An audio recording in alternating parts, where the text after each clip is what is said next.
Seorang gadis kecil meminta ketua geng paling kejam di kota untuk menjadi ayah palsunya. Ini adalah penyamaran yang akan mengubah segalanya. Jangan lupa like, subscribe, dan absen, hadir, di kolom komentar ya. Kita mulai ceritanya. Hujan baru saja berhenti, menyisakan aroma aspal basah dan udara dingin yang menusuk.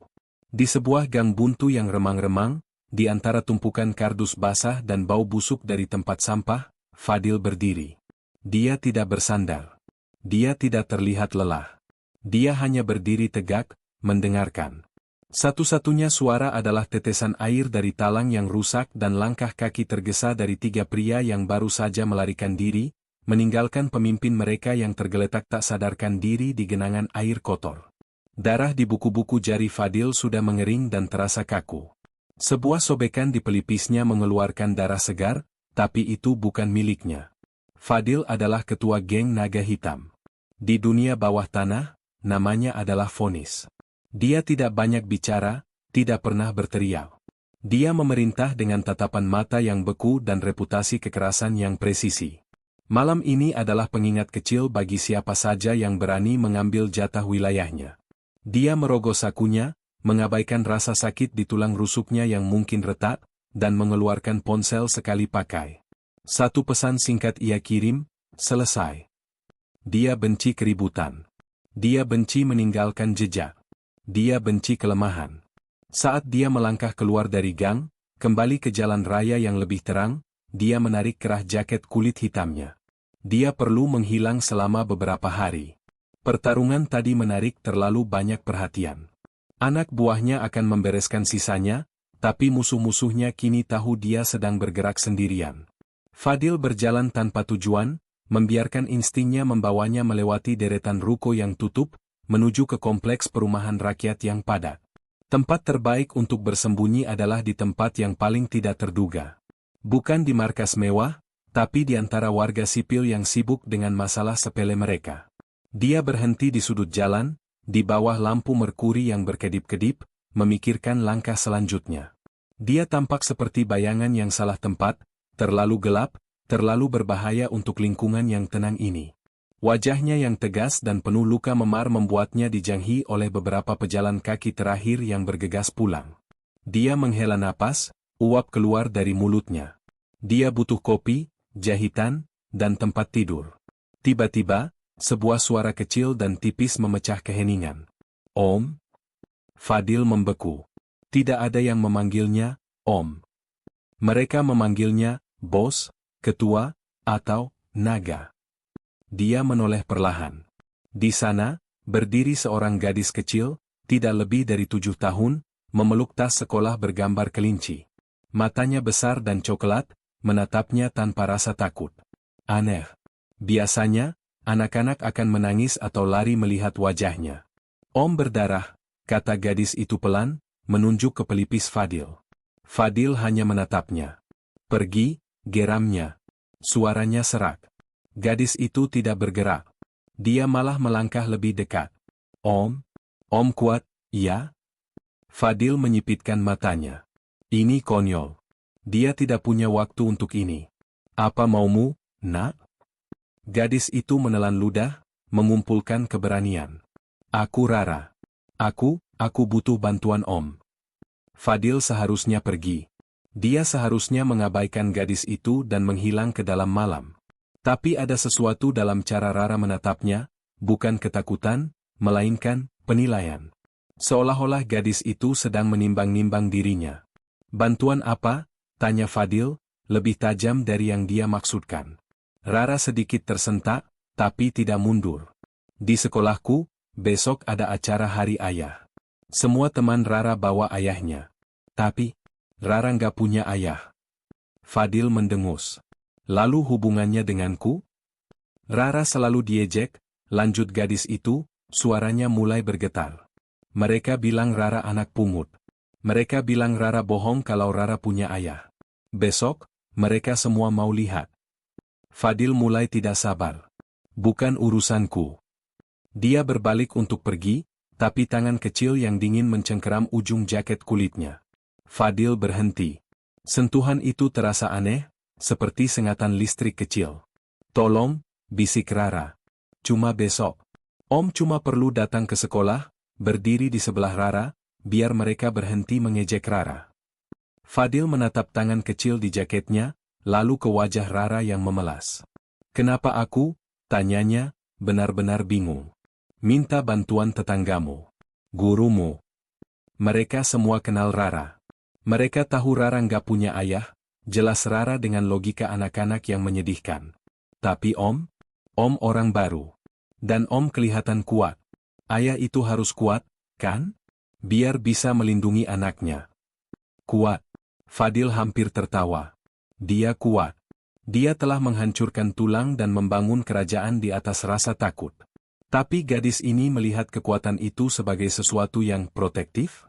"Aku bukan ayah," kata Fadil datar. "Aku bukan orang baik, Nak. Kamu cari orang yang salah. Tapi Om gak perlu jadi orang baik. Om cuma perlu pura-pura." Rara berkeras. "Ayah Rara namanya Bima. Om bisa jadi Bapak Bima untuk 1 hari saja." Permintaan itu sangat absurd, sangat keluar dari realitas Fadil, sehingga dia terdiam sejenak. Dia, ketua geng naga hitam, diminta untuk bermain drama sekolah? "Tidak," katanya tegas. Rara melepaskan jaketnya. Matanya mulai berkaca-kaca, tapi dia menahannya. "Rara lihat Om tadi di ujung gang. Om gak takut sama orang-orang jahat tadi. Rara juga gak mau takut lagi diejek." Fadil menatap gadis itu lekat-lekat. Keras kepala. "Berani. Bodoh. Pulanglah," kata Fadil, suaranya sedikit melunak, mungkin karena lelah. "Lupakan aku." Dia berjalan pergi, meninggalkan Rara yang berdiri mematung di bawah lampu jalan yang berkedip. Saat dia berbelok di tikungan, dia masih bisa merasakan tatapan mata gadis itu di punggungnya. Fadil menemukan sebuah motel murah di pinggiran kota. Kamarnya berbau jamur dan asap rokok basi. Dia membersihkan lukanya dengan handuk basah dan botol air mineral. Dia duduk di tepi tempat tidur yang reot, memikirkan rencana. Pertarungan tadi adalah pesan untuk rivalnya. Tapi sekarang, rivalnya akan membalas. Dia perlu bersembunyi. Motel ini tidak aman. Anak buahnya akan melindunginya, tapi dia lebih suka bekerja sendiri saat terdesak. Ponselnya bergetar. Pesan dari Prasetyo, tangan kanan kepercayaannya. "Bos, tempat Anda terpantau. Mereka tahu Anda di area barat." Fadil mengumpat pelan. Area barat adalah tempat dia berada sekarang. Dia harus pindah. Tapi kemana? Ketukan pelan di pintu kamarnya membuatnya langsung berdiri. Instingnya mengambil alih. Dia meraih satu-satunya benda di ruangan itu, kaki kursi kayu yang patah, dan berdiri di samping pintu. "Siapa?" desisnya. "Ini Rara." Fadil membeku. "Bagaimana?" Dia membuka pintu sedikit, rantai pengaman masih terpasang. Mata coklat besar itu menatapnya dari celah. Rara berdiri di sana, basah kuyup oleh gerimis, masih memeluk tas kelincinya. "Bagaimana kamu tahu aku di sini?" tanya Fadil dingin. "Rara ikuti Om," katanya sederhana. "Tolong, Om." Rara mohon. Fadil menatap lorong. Sepi. Dia melepaskan rantai dan membuka pintu. "Masuk. Cepat." Rara masuk, meneteskan air ke karpet kotor. Dia menatap Fadil, lalu melakukan sesuatu yang membuat Fadil tertegun. Rara membuka resleting tasnya, mengeluarkan sebuah celengan babi dari plastik, dan membantingnya ke lantai. Uang kain dan beberapa lembar uang 5 ribuan yang lecek tersebar. "Rara bayar," kata Rara, suaranya mantap. "Ini semua tabungan Rara. Buat beli ayah." Fadil menatap uang receh yang menggelinding di lantai. Dia menatap wajah Rara yang pucat namun penuh tekad. Ada keputusasaan di sana, tapi juga keteguhan yang mengingatkan Fadil pada dirinya sendiri. Dia sedang dicari. Dia butuh tempat persembunyian yang tidak akan pernah terpikirkan oleh siapapun. Markasnya, apartemen mewahnya, bahkan motel murah ini, semuanya ada dalam daftar pencarian. Tapi rumah seorang gadis kecil berusia 7 tahun? Menjadi Bapak Bima di acara sekolah? Itu adalah penyamaran yang sempurna. Sangat konyol, sangat di luar karakter, sehingga tidak akan ada yang curiga. Ares, musuh bebuyutannya, tidak akan pernah mencarinya di sana. Satu hari, kata Fadil akhirnya. Mata Rara melebar. Satu hari, ulang Fadil. Acara sekolahmu. Setelah itu, kamu lupakan aku. Aku lupakan kamu. Uangmu simpan. Rara tersenyum begitu lebar hingga rasanya menyilaukan di ruangan yang suram itu. Makasih, Om Bima. Fadil, koreksinya. Namaku Fadil. Oke, Om Fadil. Tapi besok, Om adalah Bima, kata Rara penuh semangat. Di mana rumahmu? Tanya Fadil, sudah muak dengan keputusan bodohnya. Dekat. Di rumah Susun Pelita. Lantai 4, kata Rara. Tante Wulan, tetangga Rara, yang jaga Rara malam ini. Dia pasti sudah cari Rara. Fadil mengangguk. Tunjukkan jalannya. Dan jangan pernah ikuti aku lagi. Mengerti? Mengerti, Om? Fadil mengambil jaketnya. Dia merasa seperti sedang berjalan menuju jebakan paling aneh dalam hidupnya. Rumah susun Rara kecil, sempit, tapi bersih. Jauh berbeda dari motel tadi. Tante Wulan, tetangga Rara, adalah wanita paruh baya yang cerewet dan menatap Fadil dengan curiga dari atas ke bawah. Ini Om Bima, Tante, seru Rara riang sebelum Fadil sempat bicara. Dia sepupu jauh ayah yang baru datang dari luar kota. Dia mau wakilin ayah besok. Fadil hanya mengangguk kaku. Tante Wulan tampak tidak yakin, terutama melihat memar di wajah Fadil, tapi kebahagiaan Rara yang meluap-luap membuatnya mengalah. Ya sudah. Kamu tidur di kamar Rara saja, Nak. Om, Bima ini bisa tidur di sofa, katanya. Fadil tidak tidur. Dia duduk di sofa yang sempit, mendengarkan suara napas teratur Rara dari kamar sebelah. Pikirannya berkecamuk. Pagi datang terlalu cepat. Om Bima, bangun. Nanti telat. Fadil membuka mata. Rara sudah rapi dengan seragam merah putihnya. Dia menyodorkan sesuatu ke arah Fadil. Sebuah kemeja batik lengan pendek berwarna coklat dan celana kain hitam. Ini baju almarhum suaminya Tante Wulan, kata Rara. Om pakai, ya? Biar kelihatan seperti ayah. Fadil menatap pakaian itu dengan jijik. Tapi ini adalah bagian dari kesepakatan. Setengah jam kemudian, Fadil menatap cermin di kamar mandi. Dia tidak mengenali pria di pantulannya. Rambutnya yang biasanya acak-acakan kini disisir rapi oleh Rara. Wajahnya sudah dibersihkan, meski memarnya terlihat jelas. Kemeja batik itu terasa gatal dan anehnya, normal. Om keren, puji Rara. Fadil hanya mendengus. Perjalanan ke sekolah adalah siksaan. Fadil, yang terbiasa berjalan dengan aura mengintimidasi, kini harus berjalan sambil digandeng oleh seorang anak kecil. Dia merasa telanjang tanpa jaket kulit dan aura berbahayanya. Semua orang tua lain tersenyum padanya. Itu membuatnya mual. Sekolah Rara adalah bangunan tua yang dicat warna-warni. Halamannya penuh dengan anak-anak dan ayah mereka. Bapak Bima, ya? Saya Busri, wali kelas Rara, sapa seorang wanita ramah. Fadil hanya mengangguk. Rara cerita banyak soal bapak. Katanya bapak sibuk kerja di pelayaran, ya? Lanjut Busri. Fadil melirik Rara, yang nyengir kuda. Sesuatu seperti itu, jawab Fadil singkat. Busri tampak sedikit terintimidasi oleh nada suara Fadil, tapi dia tetap tersenyum. Baiklah, silakan bergabung. Acaranya lomba membawa kelereng.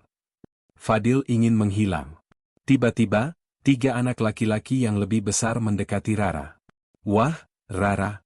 Beneran bawa ayah? Kita kira bohongan. Iya, dong, kata Rara bangga, memeluk lengan Fadil. Tapi kok mukanya bonyok gitu? Ejek anak yang paling besar. Ayahmu habis berantem ya? Suasana langsung tegang. Rara menunduk, cengkeramannya di lengan Fadil mengerat. Fadil tidak mengatakan apa-apa. Dia tidak perlu. Dia hanya menoleh dan menatap ketiga anak itu. Itu adalah tatapan yang biasa dia gunakan di meja rapat geng. Tatapan yang tidak menjanjikan kekerasan, tapi menjanjikan akhir. Tatapan dingin, datar, dan menembus. Ketiga anak itu langsung pucat. Mereka belum pernah melihat orang dewasa menatap mereka seperti itu, seperti mangsa. Ejekan mereka tertelan di tenggorokan. Emma, maaf, Om, gagap salah satu dari mereka.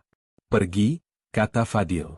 Suaranya pelan, nyaris berbisik, tapi terdengar jelas di tengah keramaian. Ketiga anak itu lari terbirit-birit. Hening sejenak. Lalu Rara menatapnya, matanya berbinar-binar penuh kekaguman.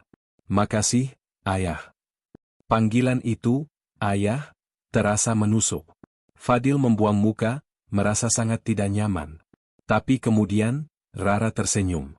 Senyum yang murni, tulus, dan penuh kebahagiaan. Senyum itu menghantam Fadil lebih keras daripada pukulan manapun yang pernah ia terima. Dia merasakan sesuatu yang aneh di dadanya. Perasaan yang tidak dia kenali. Acara sekolah berlangsung selama 2 jam yang terasa seperti 20 tahun. Fadil terpaksa mengikuti, lomba makan kerupuk, dan memasukkan paku ke botol. Dia melakukannya dengan kekakuan seorang prajurit yang dipaksa menari balet. Dia payah dalam segala hal, tapi Rara tertawa terbahak-bahak melihatnya. Anehnya, tawa itu tidak mengganggunya. Saat mereka berjalan pulang, Rara tidak berhenti berceloteh. Tadi Om lihat muka Budi? Takut banget. Hahaha. Sekarang gak ada yang berani ejek Rara lagi. Bagus, hanya itu respons Fadil. Dia sudah memenuhi janjinya. Kontraknya selesai.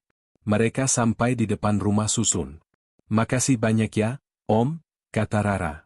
Wajahnya sedikit sedih, tahu bahwa kesepakatan mereka berakhir di sini. Fadil mengangguk. Jaga dirimu. Jangan mudah percaya sama orang asing. Om kan bukan orang asing lagi. Om kan Om Bima, kata Rara pelan. Fadil tidak menjawab.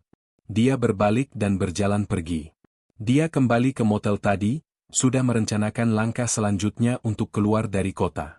Dia harus bertemu Prasetyo dan mengatur ulang pertahanan mereka.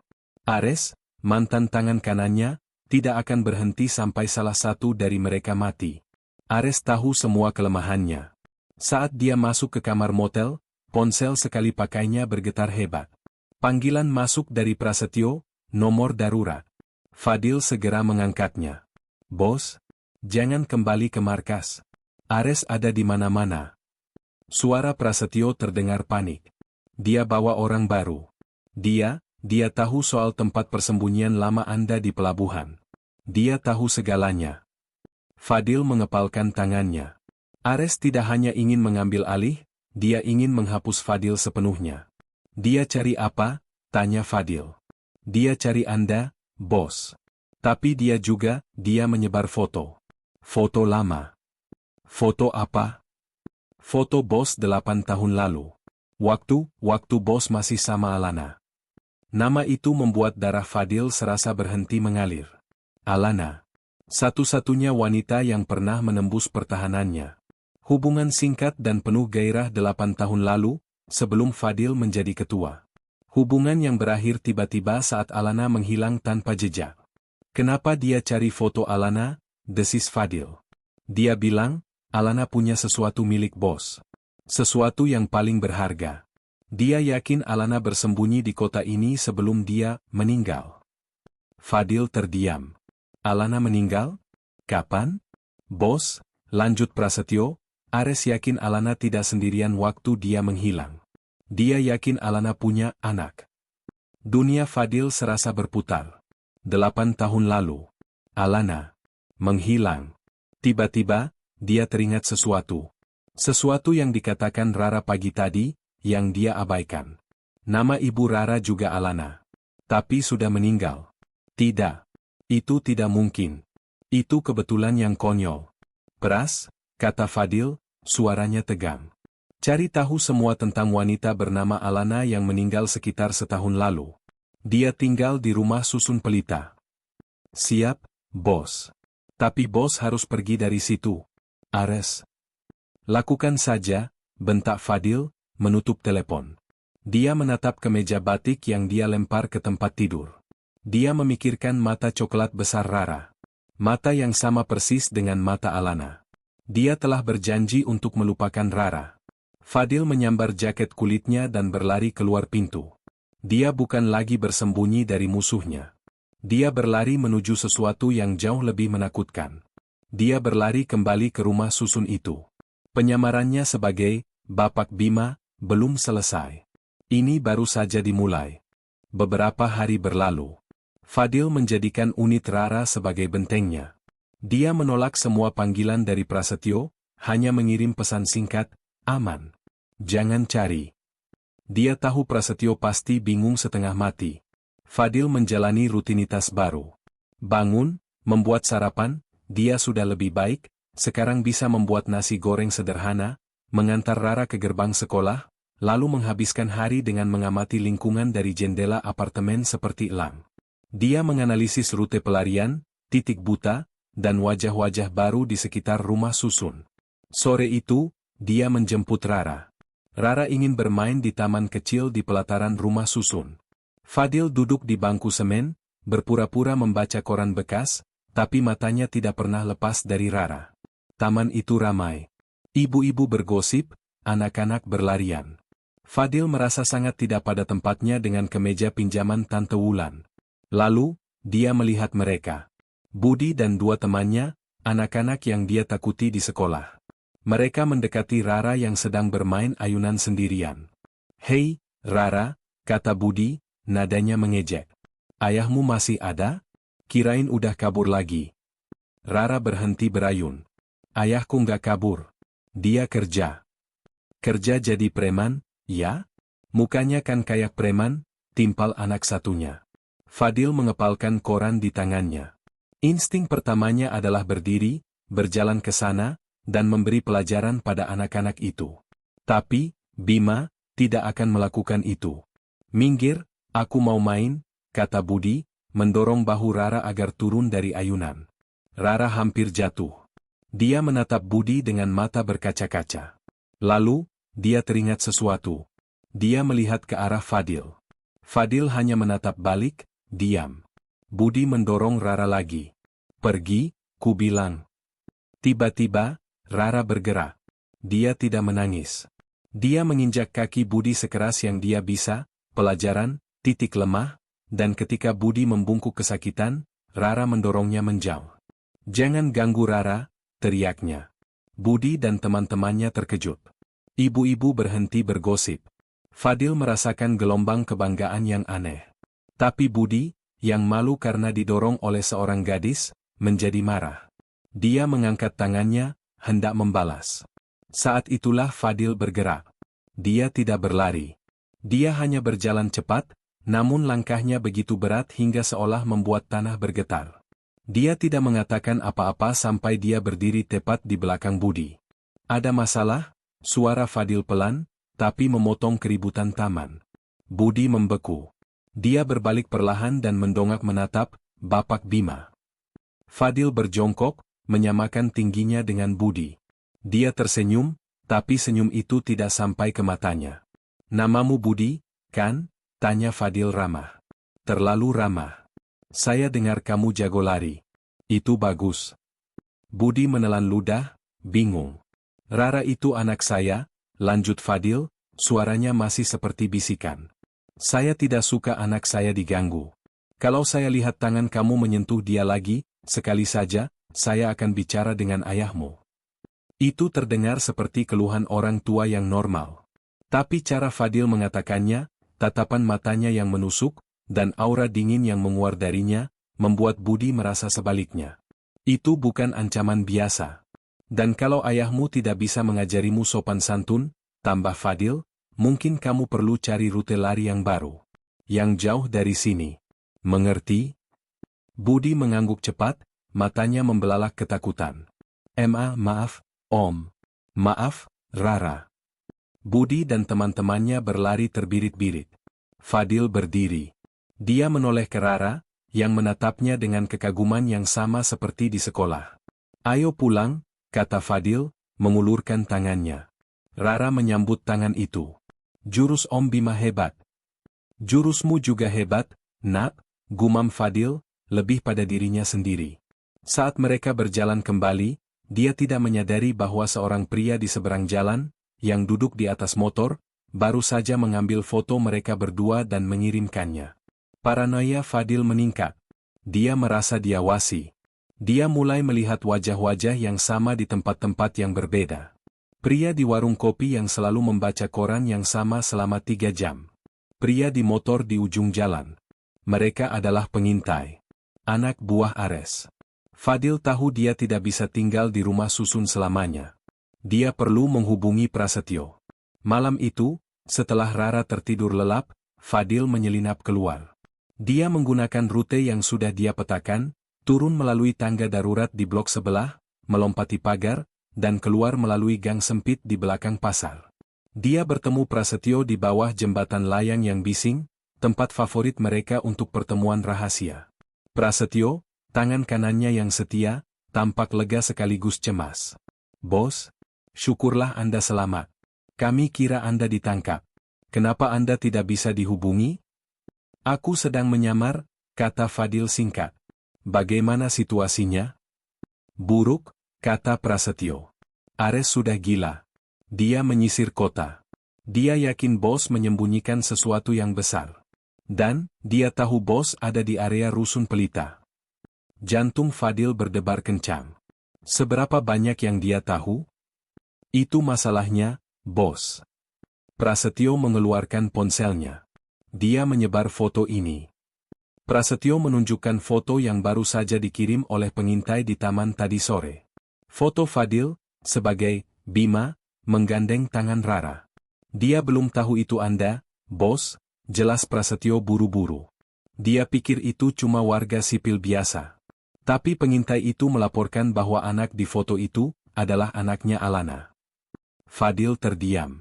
Jadi, Ares sudah menemukan Rara. Dia belum menghubungkan Bima dengan Fadil, tapi dia sudah mengunci targetnya. "Pras, aku butuh data," kata Fadil, suaranya dingin. "Semua tentang Alana. Akta kematiannya. Dan akta kelahiran Rara." "Bos, apa yang sebenarnya terjadi?" "Jangan banyak tanya. Lakukan saja," desis Fadil. "Dan, siapkan rute pelarian. Aku mungkin harus membawa anak itu pergi dari sini." "Membawa?" Prasetyo tampak bingung. "Bos, jangan bilang." "Lakukan saja." Fadil kembali ke rumah susun, kini 100 kali lebih waspada. Saat dia menaiki tangga, dia melihatnya. Di dinding koridor lantai 3, sebuah goresan kapur kecil. Simbol naga yang dicoret. Itu adalah tanda lama geng mereka. Tanda yang digunakan Ares. Itu adalah pesan. "Aku tahu kau di sini." "Tidak. Itu bukan untuknya." Ares belum tahu, Bima adalah Fadil. Tanda itu ditujukan untuk siapa saja yang mungkin melindungi Rara. Tanda itu berarti, anak ini dalam pengawasan kami. Fadil masuk ke apartemen. Dia mengunci 3 lapis kunci yang baru dia pasang. Dia berdiri di depan kamar Rara, mengawasinya tidur. Gadis kecil itu adalah umpan, dan Fadil adalah serigala yang bersembunyi di kandang yang sama. Malam itu, Fadil tidak bisa tidur. Goresan kapur di dinding, pengintai di warung kopi, dan kecemburuannya pada Pak Arman, semuanya bercampur aduk. Dia harus mengirim pesan yang lebih kuat. Dia menunggu hingga pukul 2 pagi. Rara tertidur pulas. Fadil berganti pakaian. Dia tidak lagi memakai kemeja batik, Bima. Dia mengenakan kaos hitam ketat dan celana kargo. Dia adalah Fadil, sang naga hitam, sekali lagi. Dia menyelinap keluar. Dia tahu di mana pengintai itu berada. Pria di motor, Joko, selalu mangkal di pos ronda yang gelap di ujung jalan, memberikan laporan setiap jam. Fadil bergerak tanpa suara. Dia melintasi atap-atap, turun di belakang pos ronda.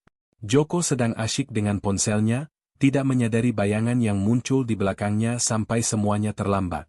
Tangan Fadil membekap mulut Joko dari belakang, sebuah pisau belati dingin menempel di lehernya. "Gerak, kamu mati," bisik Fadil. Joko gemetar hebat.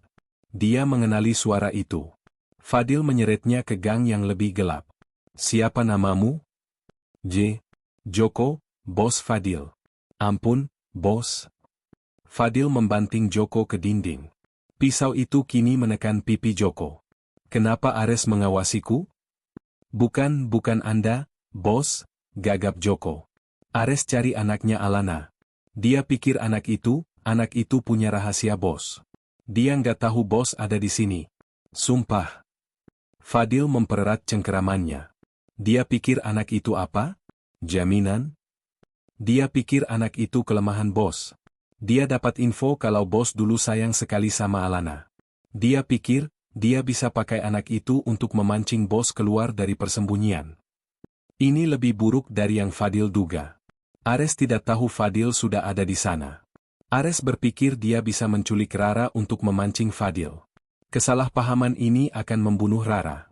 Dengar baik-baik, Joko, desis Fadil, pisaunya menggores sedikit kulit, menimbulkan setitik darah. Sampaikan pada Ares. Anak itu, tabu. Wilayah ini tabu. Kalau aku melihat satu lagi tikus got seperti kamu di dekat rumah susun itu, aku tidak akan bertanya. Aku akan langsung menguburmu. Baik, bos. Saya sumpah. Sekarang, berikan ponselmu. Joko menyerahkan ponselnya. Fadil melihat log panggilan dan pesan ke Ares. Dia menghapusnya, lalu membanting ponsel itu hingga hancur berkeping-keping. Pergi. Dan sampaikan pesanku. Jangan sampai Ares salah paham. Joko berlari tunggang langgang, memegangi lehernya. Fadil berdiri dalam kegelapan, napasnya memburu. Dia baru saja mengkonfirmasi identitasnya kepada musuh. Dia kembali ke apartemen, mencuci darah Joko dari pisaunya. Dia menatap pantulannya di cermin kamar mandi. Wajah Bima, yang lembut telah hilang, digantikan oleh tatapan dingin sang ketua geng. Dia berjalan ke kamar Rara. Gadis itu menggeliat dalam tidurnya, memeluk boneka kelinci. Fadil telah mencoba menakuti serigala-serigala itu. Tapi yang dia lakukan adalah memberitahu Ares bahwa dugaannya benar, anak itu memang penting bagi Fadil. Dia salah perhitungan. Peringatan keras itu bukan untuk melindungi Rara. Itu baru saja menandai Rara sebagai target utama. Perang akan segera datang ke pintu rumah susun ini. Fadil kini terjebak dalam perannya. Peringatannya kepada Joko, anak buah Ares, telah membeli sedikit waktu, tapi juga mengonfirmasi bahwa anak itu, Rara, adalah titik lemahnya. Dia tidak bisa pergi. Om Bima, lemari ibu yang di atas itu, kuncinya ketemu, seru Rara suatu sore, sambil melambaikan kunci kecil berkarat. Kata Tante Wulan, di situ ada album foto lama. Boleh kita lihat? Fadil merasa ragu. Itu adalah wilayah pribadi Alana. Tapi Rara sudah memanjat kursi, mencoba meraih kotak kardus yang berdebu di atas lemari. Hati-hati, kata Fadil, mengambil alih. Dia menurunkan kotak itu. Di dalamnya ada barang-barang yang jelas sudah lama tidak tersentuh. Syal, beberapa buku, dan sebuah album foto bersampul beludru biru yang sudah pudar. Rara membukanya dengan antusias. Halaman-halaman pertama berisi foto Rara saat bayi. Gemuk, tertawa, dan selalu digendong oleh seorang wanita yang tersenyum lelah namun bahagia. Alana. Hati Fadil terasa sesak. Dia ingat wanita itu. Dia ingat senyum itu. Ini ibu, bisik Rara, mengusap foto itu. Cantik, ya, Om? Sangat, jawab Fadil, suaranya serak. Rara membalik halaman terakhir.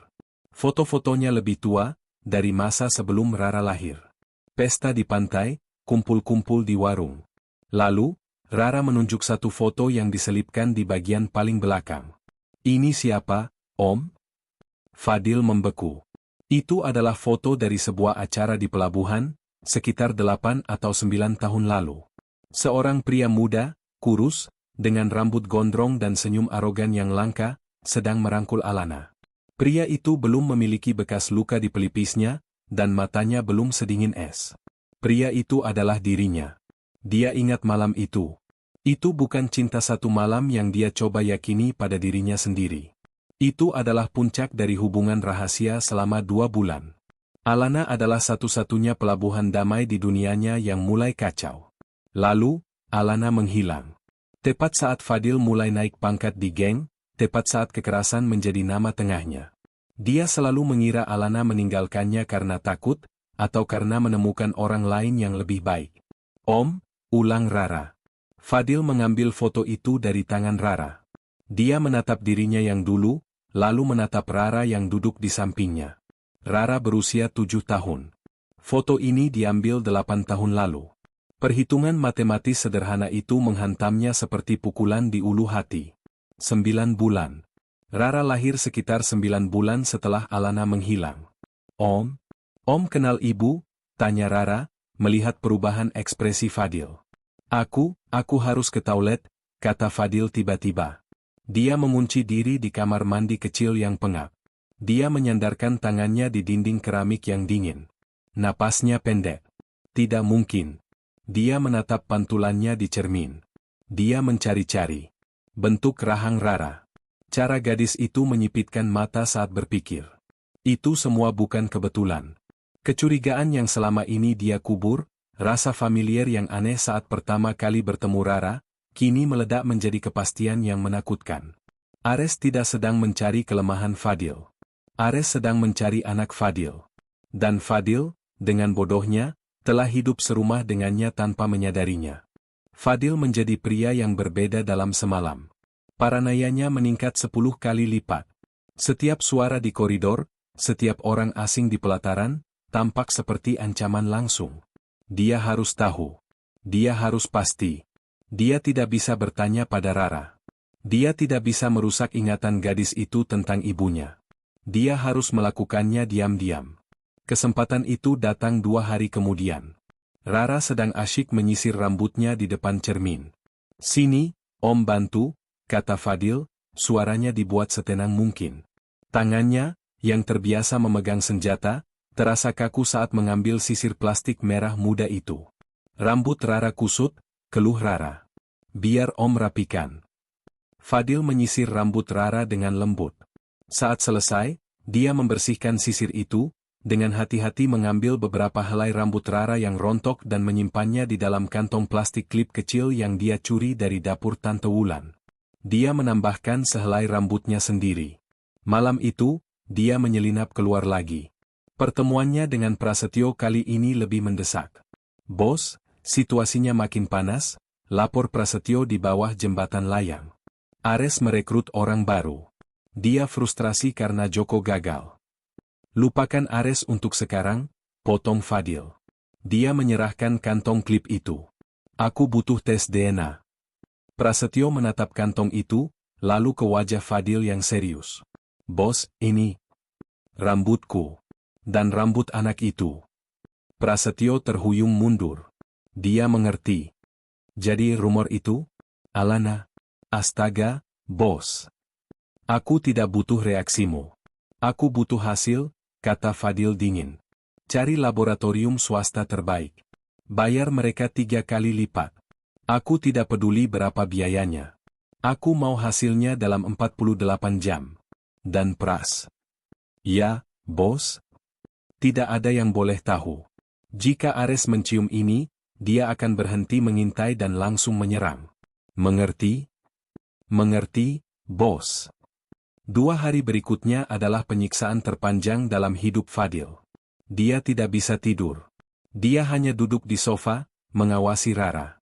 Setiap kali Rara memanggilnya, "Om Bima," rasanya seperti belati kecil menusuk hatinya. Dia bukan Om. Dia bukan Bima. Rara merasakan ketegangan itu.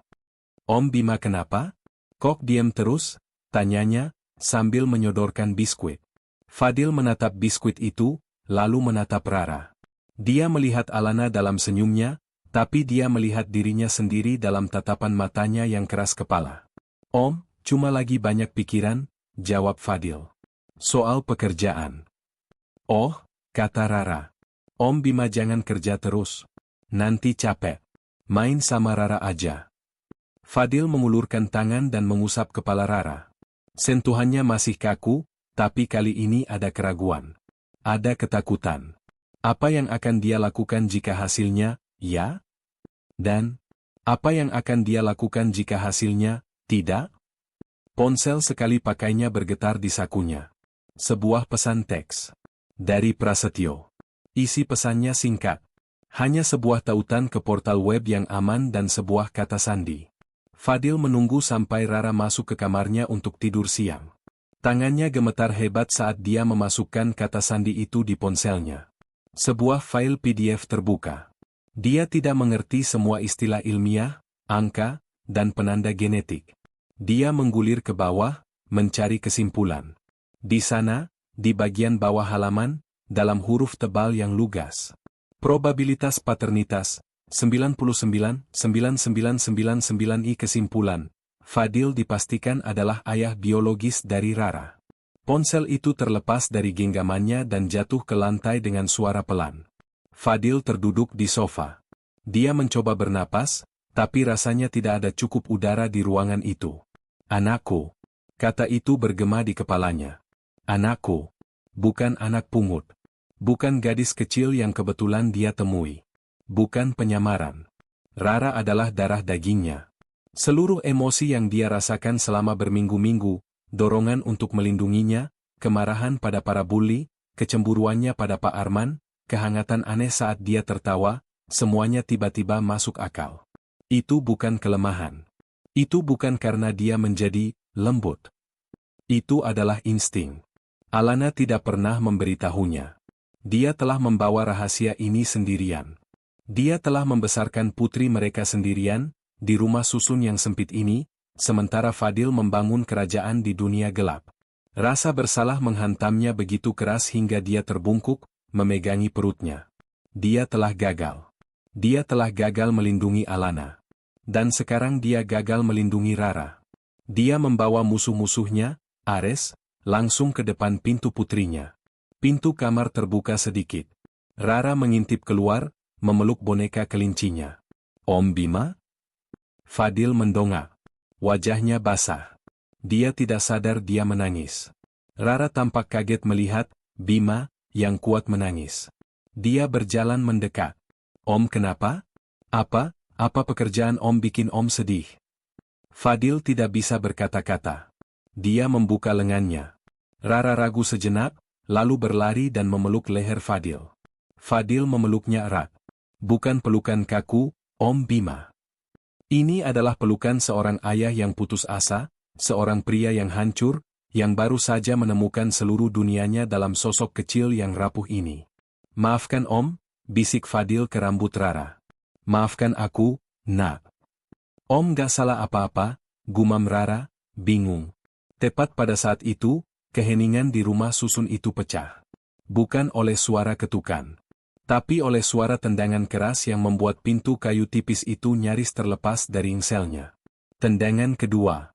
Engselnya patah. Fadil langsung melepaskan Rara. Wajahnya berubah dalam sepersekian detik. Kelembutan, rasa bersalah, dan kesedihan itu lenyap, digantikan oleh topeng dingin dan mematikan milik ketua geng naga hitam. Rara, teriaknya, suaranya bukan lagi suara Bima, tapi geraman yang dalam dan penuh perintah. Masuk kolong tempat tidur. Sekarang, jangan keluar sampai Om yang panggil.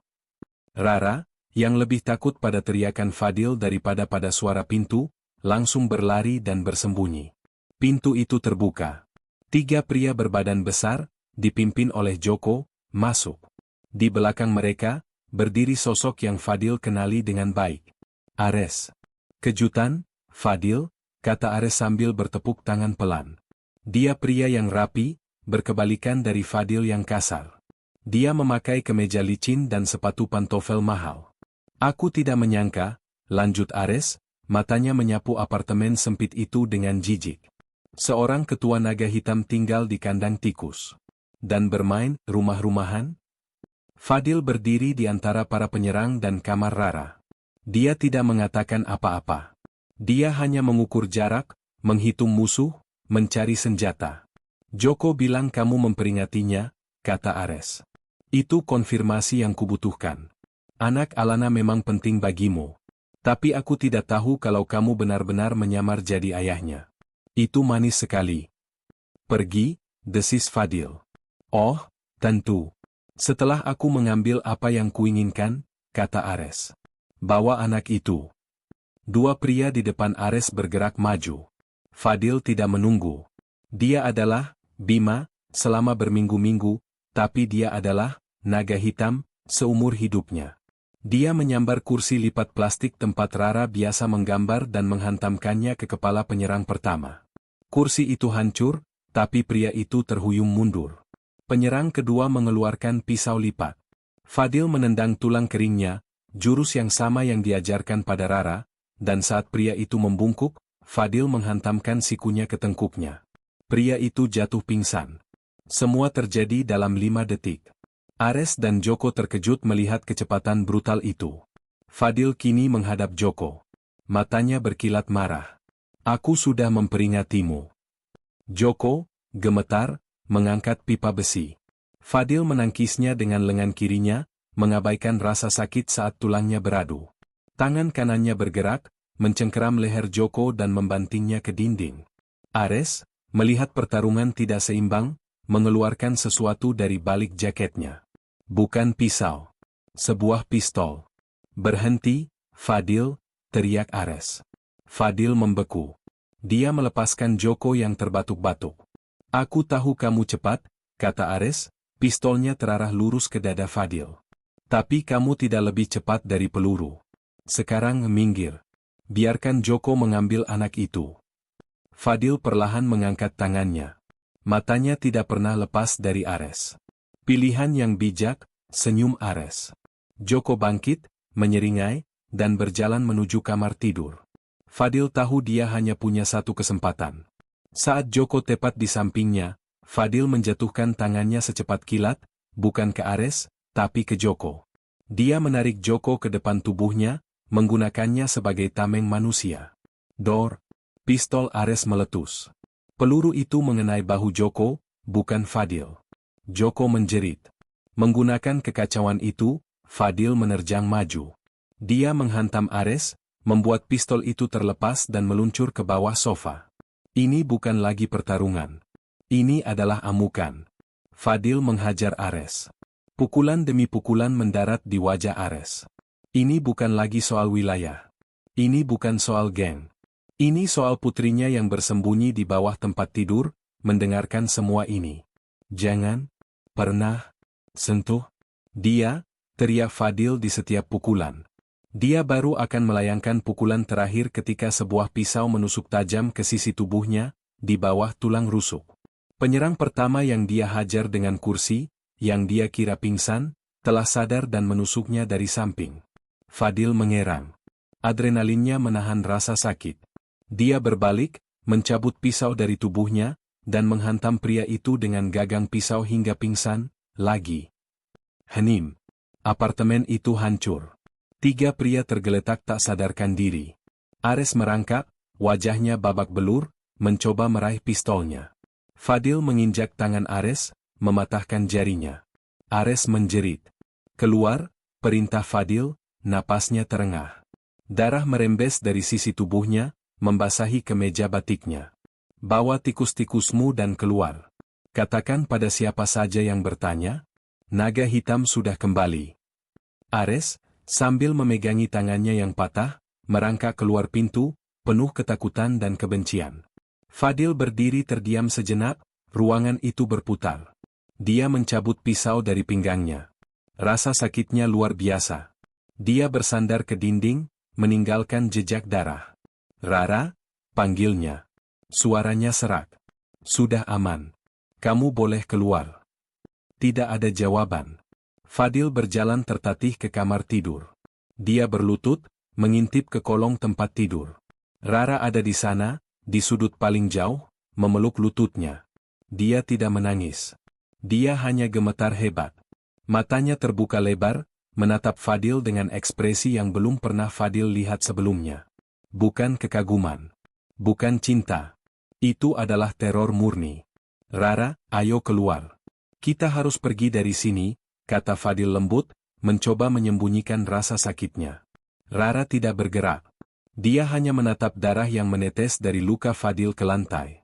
Om, Bima, bisiknya, suaranya nyaris tak terdengar. Fadil meringis. Kebohongan itu terasa seperti abu di mulutnya. Aku di sini, nak. Ayo. Dia mengulurkan tangannya yang bersih. Rara menggelengkan kepalanya dengan kencang. Jangan. Rara, kita tidak punya waktu. Mereka bisa kembali. Om bunuh mereka? Tanya Rara, menunjuk ke ruang tamu. Tidak. Tidak, kata Fadil cepat. Om cuma bikin mereka tidur. Mereka tidak akan ganggu kita lagi. Om janji. Om bohong, teriak Rara, akhirnya menangis. Tangisan yang histeris. Om Bima nggak kayak gitu. Om Bima baik. Om, mukamu seram. Kata-kata itu menghantam Fadil. Tentu saja. Dia pasti terlihat seperti monster. Berlumuran darah, matanya masih liar karena pertempuran. Rara tidak melihat pelindung. Dia melihat penyerang yang baru saja menang. Aku harus, kata Fadil putus asa. Mereka mau bawa kamu. Kenapa? Kenapa semua orang jahat? Isak Rara. Rara cuma mau ayah. Rara cuma mau Om Bima. Fadil tahu dia tidak bisa lagi berbohong. Tidak setelah ini. Rara telah melihat siapa dia sebenarnya. Dia duduk di lantai kamar, menyandarkan punggungnya yang terluka ke dinding, menghadap kolong tempat tidur. Dia terlalu lelah dan terlalu sakit untuk memaksanya keluar. Namaku bukan Bima, kata Fadil pelan, suaranya berat karena kehabisan darah. Rara berhenti terisak, mendengarkan. Namaku Fadil. Hening. Om, bohongin Rara, bisik Rara, rasa pengkhianatan terdengar jelas. Ya. Awalnya, Fadil mengakui. Awalnya aku cuma cari tempat sembunyi. Aku tidak tahu apa-apa. Nggak tahu apa? Fadil menatap foto Alana dan dirinya yang tergeletak di lantai, jatuh dari album saat terjadi perkelahian. Aku kenal ibumu, Rara, kata Fadil. Namanya Alana, kan? Aku kenal dia, sudah lama sekali. Sebelum kamu lahir. Rara perlahan merangkak sedikit lebih dekat ke tepi kolong tempat tidur, masih dalam kegelapan. Dia wanita yang baik, lanjut Fadil, matanya mulai kabur. Dia harus cepat. Dia pergi, karena aku. Karena aku bukan orang baik. Aku seperti yang kamu lihat tadi. Dia menelan ludah, rasa sakit di lukanya membuatnya pusing. Aku datang ke sini sebagai Bima, karena kebetulan. Tapi aku bertahan bukan karena mereka mengejarku. Terus kenapa? Tanya Rara pelan. Fadil menatap lurus ke dalam kegelapan di bawah tempat tidur, mencoba menemukan mata putrinya. Karena aku melihat foto itu. Karena aku melakukan tes. Rara, Alana tidak pernah bilang padaku. Fadil mengulurkan tangannya yang gemetar. Aku bukan ayah palsumu. Aku bukan Om Bima yang pura-pura. Aku ayahmu, Rara. Ayah kandungmu. Dunia Rara seakan berhenti berputar. Kebingungan, ketakutan, dan secercah harapan yang aneh berbaur di wajahnya. Fadil tidak bisa bertahan lagi. Pandangannya menghitam. Dia terkulai ke samping, pingsan di lantai kamar tidur, meninggalkan Rara sendirian dengan kebenaran yang baru saja terungkap dan 3 pria pingsan di ruang tamunya. Di bawah tempat tidur, Rara memeluk lututnya begitu erat hingga buku-buku jarinya memutih. Bau logam dari darah Fadil memenuhi udara. Pengakuan itu, aku ayahmu, nak, terngiang-ngiang di telinganya, bersaing dengan suara erangan pria-pria yang pingsan di ruang tamu. Dia ketakutan. Pria yang mengajarinya menendang tulang kering dan membuatkannya mie instan gosong adalah monster yang sama yang baru saja menghajar 3 orang dewasa tanpa suara. Om Bima adalah bohong. Ayah Fadil adalah kenyataan yang menakutkan. Dia melihat ayahnya terkulai di lantai. Darah menggenang di bawah tubuhnya. Dia tidak bergerak. Ketakutan Rara akan monster itu bergulat dengan ketakutan yang lebih besar, ketakutan kehilangan dia. Dia ingat bagaimana Fadil menghalangi Budi di taman. Dia ingat bagaimana Fadil meneriakinya untuk bersembunyi sebelum pertarungan dimulai. Dia melindunginya. Rara merangkak keluar dari kolong tempat tidur. Apartemen itu seperti kapal pecah. Fadil terbaring pucat, matanya terpejam. Ayah? Bisik Rara. Tidak ada jawaban. Rara mengguncang bahunya. Fadil, bangun. Dia melihat ponsel yang terjatuh di dekat sofa. Ponsel sekali pakai yang selalu Fadil bawa. Rara mengambilnya. Dia anak yang cerdas. Dia tahu cara menggunakan telepon. Dia membuka daftar panggilan. Hanya ada satu nama yang berulang kali dihubungi, Pras. Rara menekan tombol panggil. Tangannya gemetar. Telepon itu langsung diangkat. Bos? Apa sudah beres? Bos? Rara tidak bisa bicara. Dia hanya terisak. Halo? Siapa ini?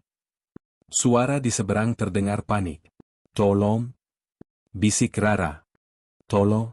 Om Bima? Ayah, dia berdarah. Banyak sekali. Di rumah susun. Hening sejenak di seberang. Lalu suara Prasetyo berubah tajam, penuh perintah. Rara? Ini Om Pras? Kunci pintu sekarang. Kunci rantainya. Jangan buka untuk siapapun kecuali Om. Om datang. Bertahan. Telepon ditutup. Rara melakukan apa yang diperintahkan. Dia menyeret kursi untuk menggapai rantai pengaman. Dia kembali ke sisi Fadil. Dia mengambil handuk bersih dari jemuran, seperti yang diajarkan ibunya saat dia mimisan, dan menekannya ke luka di pinggang Fadil. Jangan mati, bisik Rara. Rara baru saja ketemu ayah. 10 menit kemudian, gedoran keras terdengar di pintu. Rara, ini Pras. Buka pintunya. Rara membukanya. Prasetyo dan 2 anak buahnya menerobos masuk. Mereka tertegun melihat pemandangan itu, 3 tubuh pingsan, apartemen hancur, dan ketua naga hitam terbaring dalam genangan darah, dijaga oleh seorang gadis kecil. Bawa bos, perintah Prasetyo. Salah satu anak buahnya mengangkat Fadil dengan hati-hati. Kita harus bawa dia, kata Prasetyo, menatap Rara. Rara, tanpa ragu, meraih tas ransel kelincinya. Dia sudah membuat pilihannya. Dia menggandeng tangan Prasetyo. Dia tidak akan membiarkan ayahnya pergi tanpanya. Fadil terbangun di tempat yang asing. Dindingnya bercat putih bersih, bau disinfektan menyengat. Bukan rumah sakit. Ini adalah klinik ilegal di atas sebuah ruko, tempat para anggota geng dirawat tanpa ada pertanyaan. Lukanya perih. Dia dijahit, sekitar 20 jahitan. Hal pertama yang dia lihat adalah Rara, tertidur di kursi plastik di samping tempat tidur, kepalanya terkulai, masih memeluk ransel kelincinya. Prasetyo masuk, membawa secangkir kopi. Dia tidak mau pulang. Dia tidak mau makan. Dia hanya mau menunggu Anda bangun. Berapa lama? Suara Fadil serak. 2 hari. Anda kehilangan banyak darah, kata Prasetyo. Bos, Ares lolos. Dia kabur saat Joko dan yang lain sadar. Dia murka. Geng terpecah. Sebagian besar takut pada Anda, tapi Ares menyebar berita. Berita apa? Bahwa Anda lemah. Bahwa Anda meninggalkan naga hitam demi seorang anak. Fadil menatap Rara yang tertidur. Dia lemah. Ares benar. Dia tidak pernah merasa selemah dan setakut ini sepanjang hidupnya. Tapi dia juga tidak pernah merasa sekuat ini. Biarkan mereka bicara, kata Fadil. Rara menggeliat dan terbangun. Matanya bertemu dengan mata Fadil. Ada kecanggungan yang menyakitkan. Om Bima, yang ramah sudah mati. Di depannya adalah Fadil, ayahnya, seorang pria berbahaya. Om? Ayah? Rara mencoba nama itu. Rasanya aneh. Hei, sapa Fadil pelan. Lukanya masih sakit? Tanya Rara. Sedikit. Hening. Keduanya tidak tahu harus berkata apa. Kenapa? Kenapa ibu nggak pernah cerita soal ayah? Tanya Rara akhirnya. Pertanyaan yang mengganjal di hatinya. Fadil menarik napas dalam. Dia berutang kejujuran pada putrinya. Karena aku. Karena pekerjaanku. Ibumu? Alana, dia pergi untuk melindungimu. Dariku. Dari orang-orang seperti Ares. Rara mencerna informasi itu. Jadi, dia pergi karena ayah jahat? Ya, Fadil mengaku. Rasa bersalah itu menusuk lebih dalam dari pisau Ares. Aku tidak tahu cara menjadi orang baik saat itu. Sekarang ayah tahu? Tanya Rara. Fadil menatap Rara. Dia tidak punya jawaban. Aku sedang belajar. Dia tahu apa yang harus dia lakukan. Penyamarannya sudah selesai. Perangnya belum. Dia tidak bisa membiarkan Ares terus memburu mereka. Dia harus mengakhiri ini, bukan sebagai ketua geng yang mempertahankan wilayah, tapi sebagai ayah yang melindungi keluarga. Dia menatap Prasetyo. Kumpulkan semua kapten. Di markas lama. Gudang pelabuhan. Malam ini, aku akan memberi mereka pilihan. Prasetyo mengangguk. Bos mau membubarkan geng? Aku mau pensiun, kata Fadil. Jaga Rara di sini. Kunci pintunya. Jangan biarkan dia keluar. Prasetyo ragu. Bos, Ares. Aku yang akan menemuinya. Aku akan mengakhiri ini. Jaga Rara. Fadil berdiri, mengabaikan rasa sakit yang merobek pinggangnya. Dia mengenakan kaos bersih. Dia bukan lagi Bima. Dia adalah Fadil, sang ayah, dan dia akan berperang untuk terakhir kalinya.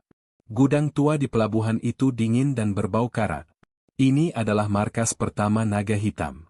Tempat Fadil membangun reputasinya. Dia berjalan masuk. Gudang itu kosong. Tidak ada kapten. Tidak ada anak buah. Hanya ada satu kursi lipat di tengah ruangan, tepat di bawah lampu gantung yang berkedip. Ini jebakan. Ponsel sekali pakainya berdering. Nomor tidak dikenal. Bodoh, suara Ares terdengar dari seberang. Penuh kemenangan yang gila. Kau benar-benar berpikir aku akan menemuimu di sana?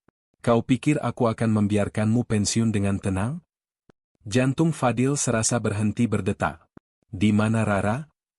Tangan kananmu itu, si Prasetyo, tawa Ares. Dia lengah. Terlalu mudah mengambil anak itu dari klinikmu. Ares, jangan sentuh dia. Tempat di mana semuanya dimulai, Fadil, kata Ares, suaranya kini dingin. Tempat kau mengambil foto manismu dengan Alana. Dermaga 7. Datang sendiri. Atau putrimu akan menyusul ibunya. Telepon ditutup. Fadil berlari. Dia mengabaikan lukanya yang terasa seperti terbakar. Dia berlari menembus malam, menuju dermaga. Hujan mulai turun, sama seperti malam pertama dia bertemu Rara. Di ujung dermaga 7 yang licin, Ares berdiri. Dia mencengkeram Rara dari belakang, sebuah pisau menempel di leher gadis kecil itu. Ayah, jerit Rara. Lepaskan dia, Ares, teriak Fadil, berhenti 10 meter dari mereka. Tangannya terangkat, menunjukkan dia tidak bersenjata. Ini urusanku denganmu. Ini selalu urusannya, balas Ares, wajahnya bengkak dan memar bekas pukulan Fadil, matanya merah karena kebencian. Kau mengambil segalanya dariku. Kau mempermalukanku di depan anak buahku. Kau mengambil gengku. Ambil gengnya, teriak Fadil. Aku tidak peduli. Lepaskan anak itu. Terlambat. Ares menyeret Rara lebih dekat ke tepi dermaga. Aku akan mengambil satu-satunya hal yang penting bagimu, sama seperti kau mengambil milikku. Fadil menatap mata Ares. Dia tidak melihat kemarahan lagi. Dia hanya melihat keputusasaan. Kau tidak akan melakukannya, Ares, kata Fadil pelan, suaranya tenang di tengah deru angin. Apa katamu? Kau tidak akan melompat. Kau tidak akan menyakitinya. Kau bukan pembunuh. Kau hanya pencuri yang iri hati. Hinaan itu berhasil. Ares kehilangan kendali. Dia mendorong Rara dengan kasar ke tumpukan tali tambang di dekatnya. Tutup mulutmu. Ares menerjang Fadil dengan pisau. Ini bukan pertarungan seperti di rumah susun. Fadil terluka, tapi Ares ceroboh karena marah. Fadil menghindari tusukan pertama, membiarkan Ares melewatinya. Dia memutar tubuh, menahan rasa sakit di pinggangnya, dan menggunakan momentum Ares untuk membantingnya ke lantai dermaga. Pisau itu terlepas. Fadil menghujani Ares dengan pukulan. Bukan pukulan untuk membunuh, tapi pukulan untuk melumpuhkan. Dia mematahkan pergelangan tangan Ares yang memegang pisau. Ares terkapar, kalah total. Bunuh aku, jerit Ares, menangis karena marah dan sakit. Selesaikan. Buktikan kau masih naga hitam. Bunuh aku. Fadil berdiri, napasnya terengah-engah. Dia menatap Rara, yang mengawasinya dengan mata terbelalak, ketakutan, tapi tidak lagi histeris. Dia adalah naga hitam. Dia bisa mengakhiri Ares sekarang juga dan menghapus ancaman ini selamanya. Tapi Rara sedang melihat. Fadil perlahan menurunkan tangannya. Dia mengambil pisaunya Ares, bukan untuk menusuk, tapi untuk memotong tali yang mengikat Rara. Dia berjalan melewati Ares, mengabaikan musuhnya, dan membebaskan putrinya. Rara langsung melompat ke pelukannya, membenamkan wajahnya di dada Fadil. Sambil memeluk Rara dengan satu tangan, Fadil mengeluarkan ponselnya dengan tangan yang lain. Dia menelepon Prasetyo. Pras. Dermaga 7. Panggil polisi. Bilang ada percobaan penculikan dan penyerangan. Prasetyo terdiam di seberang. Polisi, bos? Aku bukan bosmu lagi, Pras. Fadil menatap Ares yang terhina. Sudah selesai. Dia menggendong Rara dan berjalan pergi dari dermaga, meninggalkan musuh bebuyutannya untuk diadili oleh hukum, bukan oleh geng. Kehidupan setelahnya terasa sunyi. Kesaksian Fadil, yang sudah sangat disesuaikan, dan Rara, dikombinasikan dengan tertangkap basahnya Ares di TKP, sudah cukup untuk menjebloskan Ares ke penjara untuk waktu yang lama atas penculikan dan penyerangan. Geng Naga Hitam bubar tanpa pemimpinnya. Prasetyo, atas perintah terakhir Fadil, melikuidasi semua aset legal yang dimiliki Fadil, sebuah ruko, beberapa kendaraan, dan menyerahkan uangnya dalam sebuah tas. Itu tidak banyak, tapi cukup untuk memulai. Fadil dan Rara pindah. Jauh dari rumah susun, jauh dari pelabuhan. Mereka menyewa sebuah apartemen kecil dengan 2 kamar tidur di pinggiran kota yang tenang. Malam pertama di sana, mereka makan nasi kotak di lantai, karena apartemen itu kosong. Rumah baru kita, ya? Tanya Rara. Untuk sekarang, kata Fadil. Mereka canggung. Fadil tidak tahu cara menjadi ayah penuh waktu. Dia canggung saat mencoba memasang spray. Dia membeli terlalu banyak mie instan saat belanja. Dia tidak tahu cara mengepang rambut Rara. Rara juga canggung. Dia masih sesekali terbangun di malam hari, berteriak, teringat pada Ares atau perkelahian di rumah susun. Tapi setiap kali dia bangun, Fadil ada di sana, duduk di samping tempat tidurnya. Cuma mimpi, nak, katanya. Ayah di sini. Kamu aman. Perlahan, Bima, yang palsu dan Fadil, yang menakutkan melebur menjadi satu, ayah. Mereka menemukan rutinitas. Pagi, Fadil membuat sarapan, dia belajar membuat telur dadar yang tidak gosong. Dia mengantar Rara ke sekolah barunya. Siang hari, dia mencari pekerjaan. Suatu hari Minggu, Fadil membawa Rara ke pemakaman yang rapi. Dia berhenti di depan sebuah nisan sederhana bertuliskan, Alana Sari. Fadil berdiri kaku, menatap nama itu. Dia meletakkan sebuket bunga lili putih. Maafkan aku, Alana, bisik Fadil. Aku terlambat. Aku tidak bisa menjagamu. Tapi aku bersumpah, aku akan menjaga putri kita. Rara, yang berdiri di sampingnya, mengulurkan tangan dan menggenggam tangan Fadil yang besar dan penuh bekas luka. Ibu pasti senang ayah di sini, kata Rara pelan. Dia nggak sendirian lagi. Fadil meremas tangan kecil itu. Untuk pertama kalinya dalam hidupnya, dia merasa utuh. 6 bulan kemudian. Sebuah bengkel motor kecil bernama Garasi Naga beroperasi di sudut jalan yang ramai. Di dalamnya, Fadil, mengenakan kaos oblong yang kotor oleh oli dan jelaga, sedang menyetel karburator. Dia terlihat lebih tenang, garis-garis di wajahnya tidak lagi sekaku dulu. Prasetyo mampir, kini berpakaian rapi sebagai manajer di sebuah perusahaan logistik. Fadil. Kopi? Boleh, Fadil menyeka tangannya. Aku dengar Ares dipindah ke penjara dengan keamanan maksimum. Dia tidak akan mengganggumu lagi, lapor Prasetyo. Bagus, kata Fadil. Bagaimana kabarmu, Pras? Baik. Hidup normal itu membosankan. Tapi aman. Lonceng di pintu bengkel berbunyi. Rara berlari masuk, mengenakan seragam barunya, melambai-lambaikan selembar kertas. Ayah. Rara dapat nilai A untuk menggambar. Fadil tersenyum lebar, senyum tulus yang kini mudah dia lakukan. Wah, hebat. Itu harus dirayakan.